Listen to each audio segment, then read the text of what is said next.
So hey everyone, welcome back to our YouTube channel Defence Point. और दोस्तों, आज के हमारे इस वीडियो सीरीज में हम आप लोगों के लिए लेकर के आए हैं कोस्ट गार्ड, नाविक और यांत्रिक एग्जाम की तैयारी के लिए मिक्स क्वेश्चंस का एक प्रैक्टिस सेट। तो दोस्तों, वीडियो जो है आपके लिए काफ़ी ज़्यादा इंपॉर्टेंट और स्पेशल होने वाला है, तो इसको कंटिन्यू और पूरा ज़रूर से देखिएगा। और साथ ही अगर आप लोग हमारे चैनल के ऊपर पहली बार विजिट कर रहे हो तो चैनल को सब्सक्राइब कर लें और बेल आइकन को प्रेस कर लें, ताकि आप लोगों को हमारे द्वारा दिए जाने वाले सभी लेटेस्ट अपडेट्स मिलते रहें।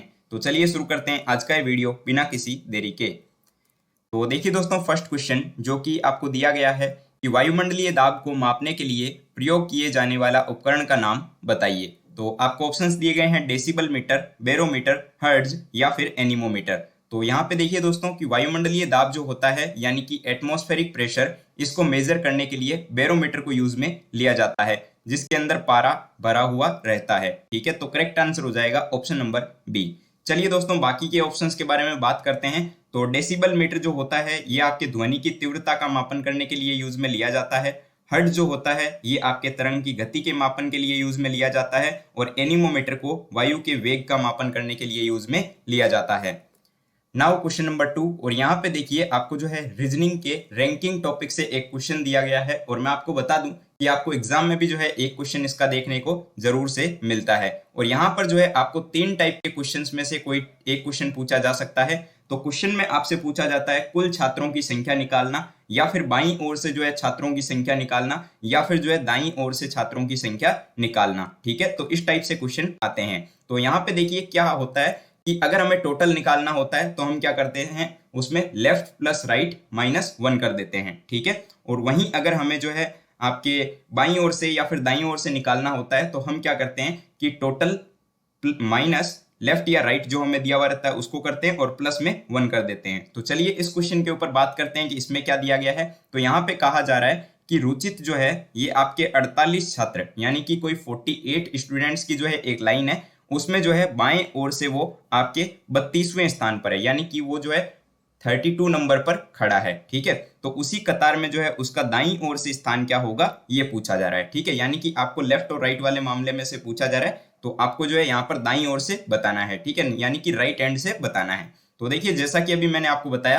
कि अगर आपको लेफ्ट या राइट में से निकालना हो तो हम क्या करते हैं कि टोटल माइनस जो हमें दिया हुआ रहता है, तो यहाँ पे जो है हमें लेफ्ट दिया हुआ है तो टोटल माइनस लेफ्ट +1 करते हैं। ठीक है, तो यहाँ पे देखिए टोटल जो है वो कितना हो जाएगा 48, और माइनस कितना करेंगे 32 कर देंगे, क्योंकि यहाँ पे 32 हमें दिया हुआ है। और उसके साथ में हम यहाँ पर कर देंगे प्लस का 1। तो यहाँ पे देखिए कितना आएगा 48 - 32 यानी कि 16, और यहाँ पे +1 को ऐड करेंगे तो ये आ जाएगा 17। ठीक है, तो करेक्ट आंसर हो जाएगा ऑप्शन नंबर ए 17। दोस्तों काफी इजी चैप्टर है, यहाँ पर आपको सिर्फ 3 ही टाइप के क्वेश्चंस पूछे जाते हैं, जो कि आपको आगे क्वेश्चंस देखने को मिल जाएंगे, तो इस चैप्टर को आप इजीली समझ जाओगे। Now question number 3। और यहाँ पे देखिए क्वेश्चन गिवन है कि धरती की जो है वो सबसे बाहरी परत कौन सी है, यानी कि which is the outmost layer of the earth. Options हैं शोभ मंडल, मध्य मंडल, एथेनोस्फेयर या फिर लिथोस्फेयर। तो यहाँ पे देखिए इसके लिए करेक्ट आंसर होगा option number D, lithosphere. Lithosphere जो है ये धरती की सबसे छोटी और बाहरी परत जो है होती है, जिसको कि थल मंडल भी कहा जाता है। ठीक है, और ये जो है ना ये आपके भूपटल और मेंटल के जो है ऊपरी सिरे को मिला करके या फिर ऊपरी भाग को मिला करके जो है थल मंडल का निर्माण करती है। और इसकी मोटाई जो होती है वो आपके लगभग 10 से जो है आपके 200 किलोमीटर के बीच में होती है। Now question number 4। और यहाँ देखिएगा क्वेश्चन आपको गिवन है कि भारतीय अंतरिक्ष अनुसंधान संगठन यानी कि इसरो का जो है हेडक्वार्टर भारत में कहाँ पर स्थित है। दोस्तों ये क्वेश्चन जो है आपके आईसीजी नाविक एग्जाम का ही प्रीवियस ईयर क्वेश्चन हो जाता है। तो आप लोग डीआरडीओ, इसरो और इनके हेडक्वार्टर्स वगैरह के बारे में याद रखिएगा। तो यहाँ ऑप्शंस दिए गए हैं नई दिल्ली, मुंबई, बेंगलुरु या फिर कोलकाता। तो इसरो का जो हेडक्वार्टर है ये आपका बेंगलुरु में स्थित है, और इसकी स्थापना जो है ये आपके 15 अगस्त 1969 में की गई थी। चलिए मैं यहाँ लिख भी देता हूँ। तो 15 अगस्त 1969 को जो है इसकी स्थापना की गई थी। हेडक्वार्टर जो है ये बेंगलुरु में है, और वर्तमान में जो है इसके चेयरमैन एस सोमनाथ हैं। ठीक है, इससे पहले जो है वो के सिवान थे, लेकिन अभी वर्तमान में जो है एस सोमनाथ जो है वो इसके चेयरमैन हैं। तो ये भी आप लोग ध्यान में रखिएगा। Now question number 5। और यहाँ पे देखिए क्वेश्चन आपको दिया गया है कि इनमें से किसकी स्थापना जो है वो 30 दिसंबर 1906 को की गई थी। तो ऑप्शंस दिए गए हैं लखनऊ समझौता, ऑल इंडिया मुस्लिम लीग, स्वशासन अधिनियम या फिर बंगाल समझौता। तो ढाका में जो है आपके 30 दिसंबर 1906 को नवाब सलीमुल्लाह के नेतृत्व में जो है ऑल इंडिया मुस्लिम लीग की स्थापना की गई थी। तो इसके लिए करेक्ट आंसर हो जाएगा option number B, all India Muslim League. Now question number 6, और यहाँ पे देखिए ये क्वेश्चन भी काफी इंपॉर्टेंट क्वेश्चन है और पहले आया हुआ भी है आपके एग्जाम में। तो देखिएगा क्वेश्चन क्या है कि स्वराज्य हमारा जन्मसिद्ध अधिकार है और इसे हम लेकर के रहेंगे, ये नारा इनमें से किसके द्वारा दिया गया था। तो काफी इजी क्वेश्चन भी है, आई होप आप सभी को पता भी होगा।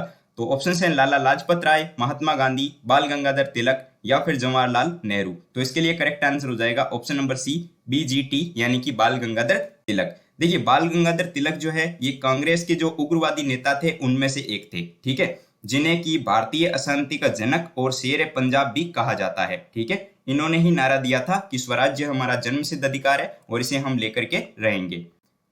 नाउ क्वेश्चन नंबर 7, और यहाँ पे देखिए क्वेश्चन आपको दिया गया है कि उस्ताद बिस्मिल्लाह खान इनमें से किसके लिए प्रसिद्ध है और इन्हें जो है कौन से पुरस्कार से सम्मानित किया गया था, ठीक है। तो देखिए दोस्तों आपके सिलेबस में एक टॉपिक है famous personalities and there fields, यानी कि महत्वपूर्ण व्यक्ति और उनके क्षेत्र। तो यहाँ से ये एक क्वेश्चन बनता है। तो देखिएगा कि उस्ताद बिस्मिल्लाह खान जो कि प्रसिद्ध शहनाई वादक थे और इनको जो है 2001 में भारत का सर्वोच्च जो नागरिक सम्मान पुरस्कार होता है भारत रत्न, उसे जो है सम्मानित किया गया था। तो करेक्ट आंसर हो जाएगा ऑप्शन नंबर ए, शहनाई, और इन्हें भारत रत्न भी दिया गया है, ठीक है।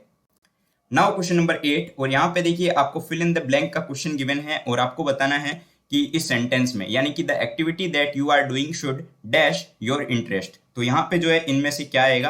तो चार देखिए यहाँ पे ऑप्शंस जो दिए गए हैं इनका प्रोनाउंसिएशन लगभग सेम है, लेकिन इनका मीनिंग अलग है। तो इस सेंटेंस के अकॉर्डिंग अगर देखा जाए तो यहाँ पे ये ऑप्शन नंबर बी में जो पीक दिया हुआ है ये आ जाएगा, ठीक है। तो फिर करेक्ट सेंटेंस होगा कि the activity that you are doing should pique your interest. I hope आप लोगों को समझ में आ गया होगा क्योंकि ये नॉर्मल सा क्वेश्चन है, ठीक है। नाउ क्वेश्चन नंबर 9, और यहाँ पे देखिए काफी अच्छा क्वेश्चन आपको गिवन है और ग्रामेटिकल एरर बताना है सेंटेंस में, यानी कि स्पॉटिंग द एरर का क्वेश्चन है। वैसे ये जो है आप लोगों के एग्जाम में 2 क्वेश्चंस देखने को मिलते हैं स्पॉटिंग द एरर से, जो कि नॉर्मल पूछे जाते हैं। अगर आप लोगों ने थोड़ी बहुत भी प्रैक्टिस की है तो आप आसानी से कर पाते हो। तो सेंटेंस है कि we went to the market yesterday to buy some fruits and furnitures, ठीक है। तो यहाँ पे देखिए इसमें क्या गलती है। तो यहाँ पे अगर देखा जाए तो ऑप्शन नंबर डी को आप चेकआउट कीजिए, तो इसमें दिया गया है फ्रूट्स एंड फर्नीचर्स। तो यहाँ पे ये दोस्तों जो फर्नीचर्स दिया हुआ है ना, तो फर्नीचर्स में से एस हट जाएगा, ठीक है, यानी कि there should be furniture in the place of furnitures, क्योंकि नोट पॉइंट ये होता है कि following nouns are usually uncountable in English, ठीक है, यानी कि कुछ जो नाउन्स जो होती है वो आपके अनकाउंटेबल होती है। जैसे कि मैं आपको एग्जांपल के तौर पे बताऊं तो furniture, work, information, news, advice, ये सब जो है आपके काउंट नहीं की जा सकती, ठीक है। तो इसीलिए जो है इसका करेक्ट सेंटेंस हो जाएगा कि we went to the market yesterday to buy some fruits and furniture, ठीक है। तो आई होप आप लोगों ने समझा होगा। नाउ क्वेश्चन नंबर 10, और यहाँ पे देखिए रीजनिंग के आपको कोडिंग डिकोडिंग का क्वेश्चन गिवन है और क्या कहा जा रहा है क्वेश्चन में कि एक निश्चित कूट भाषा में कैटरेक्ट को जो है कुछ इस टाइप से लिखा जाता है, तो प्रोड्यूस को क्या लिखा जाएगा। तो काफी सिंपल क्वेश्चन है वैसे ये, तो चलिए देख लेते हैं क्या दिया गया है इसमें। तो यहाँ दिया गया है कि CATARACT ये एक वर्ड है जिसको कि कुछ लिखा जाता है आपके क्या, यहाँ लिखा हुआ है TACRAT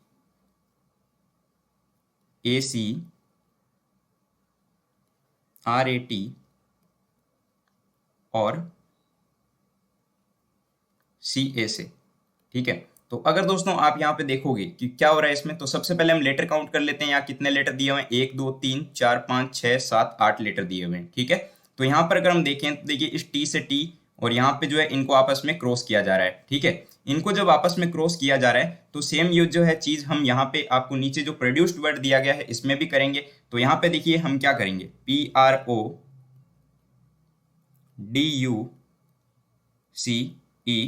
ये जो प्रोड्यूस्ड वर्ड है इसमें भी जो है हम यहाँ पे इनको आपस में क्रॉस कर लेंगे। तो ये आ जाएगा आपका ORP और इधर जो है ये आपस में क्रॉस हो जाएंगे UD, और साथ ही जो है इनको अगर आप देखोगे तो DEC, ठीक है। तो इसका ये करेक्ट आंसर हो जाता है ऑप्शन नंबर आपका ए वाला, ठीक है, क्योंकि ए में ही जो है आपको यहाँ पर दिया हुआ है। आई होप आप लोगों को समझ में आ गया होगा। तो चलिए बढ़ते हैं आगे की ओर। नाउ क्वेश्चन नंबर 11 और यहाँ पे देखिए आपको जो ब्लड रिलेशन का क्वेश्चन दिया गया है और दोस्तों मैं आपको बता दूं कि ब्लड रिलेशन के जो है 1 से 2 क्वेश्चन आपको एग्जाम में देखने को मिलेंगे। तो काफी सिंपल से क्वेश्चन पूछे जाते हैं, बस थोड़ा सा जो है आपको यहाँ पर चेक करना होता है। तो क्या कहा जा रहा है क्वेश्चन में कि बी जो है वो डी की बहन है, एम डी का पिता है, एन एम की बहन है, तो बी जो है वो किस प्रकार एन से संबंधित है ये पूछा जा रहा है। ठीक है, तो चलिए क्वेश्चन को बनाना शुरू करते हैं। तो कहा जा रहा है बी जो है वो डी की बहन है। चलिए ये कोई बी है जो कि इस डी की बहन है, चलिए हम यहाँ लिख भी लेते हैं बहन। इसके बाद बोला जा रहा है एम जो है वो डी का पिता है, यानी कि ये जो डी है इसका एक पिता है, उसका नाम है एम। चलिए हमने ये लिख दिया कि ये इसका पिता है। अब क्या कहा जा रहा है कि एन एम की बहन है, यानी कि ये जो एम है इसकी एक बहन है, उसका नाम है एन। ठीक है, ये इसकी लगती है बहन। तो अब पूछा जा रहा है कि बी जो है वो एन से किस प्रकार से संबंधित है, यानी कि इनका जो है आपस में क्या रिलेशन है।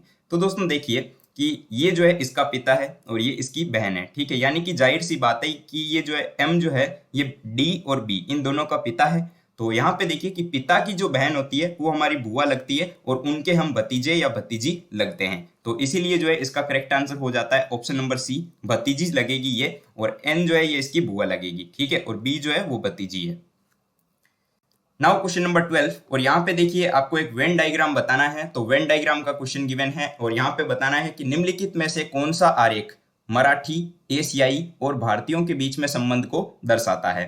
तो देखिए दोस्तों सिंपल सी बात है, हम जानते हैं कि जो एशिया होता है, एशिया के अंडर अपना जो है इंडिया पड़ता है और इंडिया के अंदर जो है मराठी रहते हैं। ठीक है, तो यानी कि एक के अंदर एक आएगा। तो इस प्रकार का ऑप्शन जो है आपको यहाँ पर ऑप्शन नंबर सी के अंदर गिवन है। तो यहाँ पे देखिए सबसे पहले जो राउंड सर्कल है ये आपका हो जाएगा एशिया, एशिया के अंडर आ जाएगा आपका इंडिया। ठीक है, और इंडिया के अंदर होंगे मराठी। चलिए आई होप आप लोगों को समझ में आया होगा। तो अब देखिए दोस्तों क्वेश्चन नंबर 13 और यहाँ पर देखिए आपको जो है रीजनिंग के कोडिंग डिकोडिंग का क्वेश्चन गिवन है और क्वेश्चन में बोला जा रहा है कि एक निश्चित कूट भाषा में कनाडा को कुछ इस टाइप से लिखा जाता है, तो उसी कूट भाषा में यूरोप को किस टाइप से लिखा जाएगा। तो चलिए इसको चेक कर लेते हैं हम। तो यहाँ पर हमें वर्ड दिया हुआ है कनाडा, CANADA। ठीक है, और इसको क्या लिखा जा रहा है, तो इसको लिखा जा रहा है DZOZE और Z से। ठीक है, तो यहाँ पर अगर हम देखें तो यहाँ पे क्या हुआ है कि C से D यानी कि प्लस का 1 हुआ है, फिर A से Z यानी कि यहाँ पे माइनस का 1 किया गया है, फिर N से O यानी यहाँ फिर से प्लस का 1 हुआ है, और A से Z यानी कि फिर से यहाँ माइनस का 1 हुआ है, फिर D से E यानी यहाँ प्लस का 1 किया गया है, और A से Z यानी कि यहाँ पे वापस माइनस का 1 किया गया है। तो दोस्तों अगर आप लोग यहाँ पे ध्यान दोगे तो आप देखिए यहाँ पर जो A दिया हुआ है, हम जानते हैं कि ए जो है ये एक वोवल होता है और जहां पे भी वोवल गिवन है वहां पे जो है माइनस का 1 किया जा रहा है। ठीक है, और जहां पे कॉन्सोनेंट है वहां पर जो है प्लस का 1 हुआ है। तो ठीक इसी प्रकार से जो है हम यूरोप में करेंगे तो EUROPE, और यूरोप में अगर हम देखें तो ई जो है वो वोवल है, यानी कि हम यहाँ पे माइनस का 1 करेंगे, तो माइनस का 1 करेंगे तो डी आएगा। फिर यू भी जो है एक वोवल है, यानी कि यहाँ पे भी माइनस का 1 करेंगे तो फिर टी आएगा, और यहाँ पर देखिए आर, इसमें हम प्लस का 1 कर देंगे तो यहाँ पे आ जाएगा एस। फिर यहाँ पे जो है माइनस का 1 होगा क्योंकि ये भी एक वोवल है तो आएगा एन, और पी जो है यहाँ पे प्लस का 1 होगा तो प्लस का 1 होगा तो क्यू, और यहाँ पे भी माइनस का 1 हो जाएगा यानी कि डी। तो हमारा जो राइट आंसर होगा वो देखिए DTSNQD, जो कि आपको दोस्तों यहाँ पर दिया गया है ऑप्शन नंबर डी के अंदर। तो इसके लिए करेक्ट आंसर हो जाता है ऑप्शन नंबर डी। आई होप आप लोगों को समझ में आ गया होगा। नाउ क्वेश्चन नंबर 14 और यहाँ पे देखिए आपको जो है क्लासिफिकेशन का एक सवाल दिया गया है और कहा जा रहा है क्वेश्चन में कि उस संख्या युग्म का चयन करें जिसमें की दी गई दोनों संख्याओं के बीच में वही संबंध है जो दिए गए संख्या युग्मों के बीच में है। यानी कि जिस प्रकार 16 और 28 के बीच में आपस में रिलेशन है उसी प्रकार जो है इनमें से कौन से ऑप्शंस के बीच में होगा। तो अगर हम यहाँ पर देखें कि 16 और 28 128 के बीच में जो है रिलेशन किस प्रकार से है, तो देखिए दोस्तों कि ये जो 16 दिया गया है, ठीक है, इसी का जो है अगर मैं आधा कर लूँ यानी कि 16 का आधा हो जाएगा 8, और इनको अगर मल्टीप्लाई कर लूँ तो देखिए मुझे 128 मिल जाता है। ठीक है, तो उसी प्रकार दोस्तों हम क्या करेंगे, यहाँ पर देखिए ऑप्शन सी जिसमें कि आपको दिया गया है 20 और 200। ठीक है, तो 20 और 200 का रिलेशन भी आपस में यही होगा, क्योंकि देखिए 20 का जो आधा होगा वो आपका 10 हो जाएगा और इनको जब हम आपस में मल्टीप्लाई करेंगे तो हमें यहाँ पे 200 मिल जाता है। तो करेक्ट आंसर हो जाएगा ऑप्शन नंबर सी, 20 का रिलेशन होगा 200 के साथ। नाउ क्वेश्चन नंबर 15 और यहाँ पे देखिए क्या क्वेश्चन दिया गया है कि Fe2O3 ये जो है इनमें से किसका एक लौह अयस्क का रासायनिक सूत्र है? तो आपके ऑप्शंस हैं मैग्नेटाइट, लिमोनाइट, हेमेटाइट या फिर आयरन पाइराइट। तो देखिए कि भूगर्भिक तत्वों में जो है लोहा भी एक तत्व ही होता है, ठीक है, जिसको कि हम Fe के द्वारा लिखते हैं और जो कि प्रकृति में कभी भी मुक्त अवस्था में नहीं पाया जाता। ये जो है एक संक्रमण धातु भी होती है। और ये जो Fe2O3 जो दिया गया है ना, ये आपके हेमेटाइट का फॉर्मूला होता है, ठीक है। Fe2O3 जो है ये आपका हेमेटाइट का हो जाता है और Fe3O4 जो होता है वो आपका मैग्नेटाइट का हो जाता है। तो यहाँ पे करेक्ट आंसर हो जाएगा ऑप्शन नंबर सी। दोस्तों ये काफी इंपॉर्टेंट क्वेश्चन है, ध्यान में रखिएगा।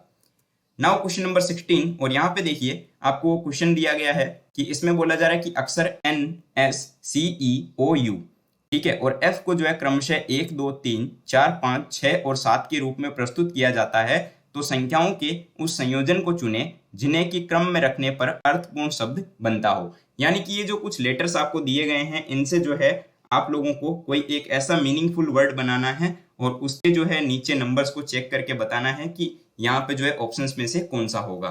तो अगर देखिए कि इन लेटर्स को हम ध्यान से देखें तो यहाँ पर जो है हम एक वर्ड बना सकते हैं कंफ्यूज, ठीक है,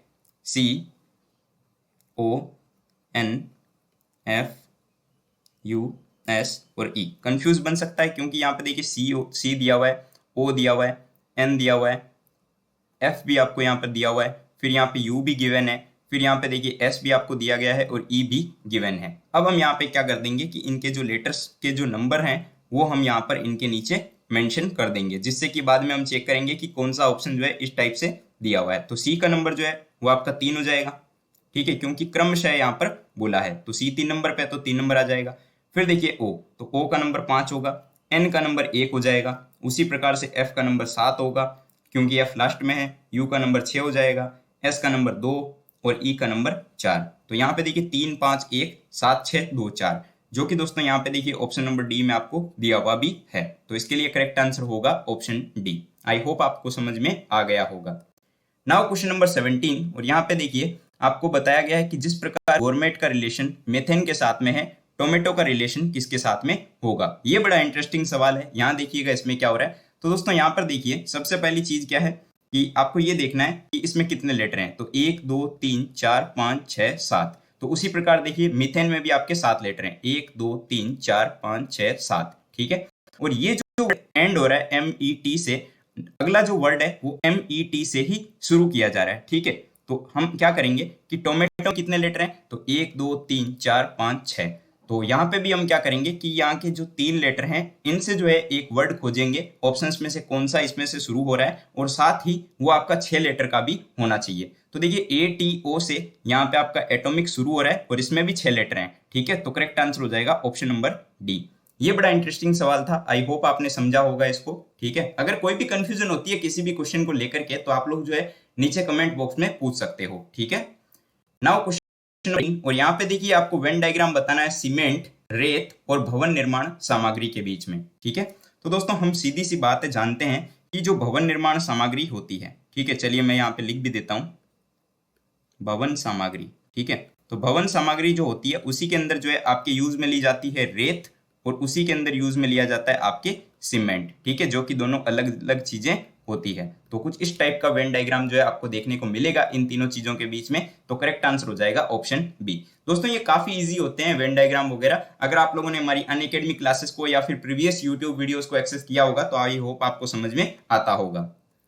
नाउ क्वेश्चन नंबर 19, और यहाँ पे देखिए मैथ्स का एक सवाल है आपको दिया गया है और क्वेश्चन में बोला जा रहा है कि एक आदमी नौका को 30 किलोमीटर अनुप्रवाह में चला करके कुल 8 घंटे में लौट आता है। यदि खड़े पानी में नौका की चाल धारा की चाल से 4 गुना है तो धारा की चाल क्या होगी, ठीक है।